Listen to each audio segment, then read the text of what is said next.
কে সকালে প্রবাসী স্বামীর ফোন দিছিলাম, দিয়ে বলতেছে কি আজকে তো তোমাদের ওই জায়গায় ঈদ, তুমি সকালে কি রান্না করছো, কি খাওয়া দাওয়া করছো।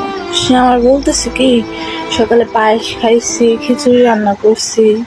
তা আমি বললাম তুমি প্রতিদিন তো খাওয়ার সময় আমার ফোন করো, আজকে ঈদের দিন তো আমার আজকে ফোন করো নাই। সে আমার বলতেছে আজকে ভাবছি যে খাওয়া দাওয়া করে ফোন দিই। তো আমি তার বললাম যে তুমি কি খাইছো আমার একটু দেখাও।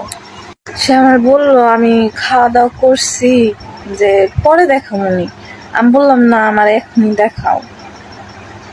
সে দেখাইবো না, অনেকক্ষণ জোর করার পরে সে কিচেন রুমে যাই পাতিল খুলছে, খুলে আমার দেখাইতেছে যে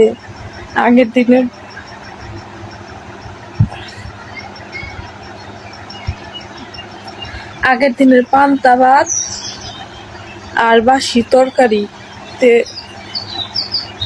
সে রান্না করতেছে।